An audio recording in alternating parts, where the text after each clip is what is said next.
എന്താ ഒരു നിന്റെ മുഖം കണ്ടാത്തൊന്നും വണ്ടി വഴി വെച്ച് പഞ്ചറാക്കിയത് ഞാനാണെന്ന്. ദേ ദാമ്പത്യവും പഞ്ചറും കൂടെ കൂട്ടിക്കുഴയ്ക്കരുത്.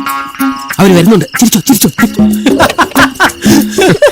എന്റെ അളിയാ, കൊച്ചിന്ന് നടന്ന ഇതിലും വേഗം ഇങ്ങ് എത്തുമല്ലോ.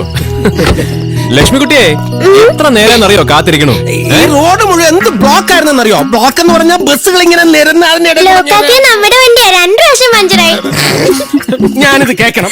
85,000 കാറ് വേണോ 8.5 ലക്ഷത്തിന്റെ കാറ് വേണോന്ന് ഞാൻ അവളോട് ചോദിച്ചതാ. അപ്പൊ അവള് പറഞ്ഞു 85,000 കാറ് മതി, നമുക്കൊരു പെങ്കൊച്ചല്ലേ വളർന്നു വരുന്നത്, ബാക്കി കാശ് ഫിക്സഡ് ഡെപ്പോസിറ്റ് ആയിട്ട് ബാങ്കിൽ ഇടാവുന്നു. എന്നാ പറയണ പറച്ചിലേട്ടില്ലേ? ഫിക്സഡ് ഡെപ്പോസിറ്റ് ഇട്ടു പറഞ്ഞു കൊടുക്കട്ടെ.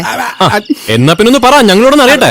അല്ല അത് അന്ന് കല്യാണത്തിന് കഴുത്തിലിട്ട 4 മാലയും 15 വളയും 3 കൊല്ലമായിട്ടെ ബാങ്കിലേക്ക് ഫിക്സഡ് പണയത്തില്ല അല്ലേ ഹരിയേട്ടാ? സ്വർണ്ണം ബാങ്കിൽ കിടന്നാ സേഫ് ആയിരിക്കും, കള്ളന്മാർ കൊണ്ടുപോയില്ല. അലയഞ്ചിരിക്കണ്ട, പെണ്ണെട്ടുമ്പോ അറിയും. നോക്ക വിശക്കുന്നുണ്ടല്ലേ? വാ മോളെ, നമുക്ക് അകത്ത് പോവാം. ഇനി ഇവിടെ നിന്ന് പലതും പറഞ്ഞു കൊടുക്കും.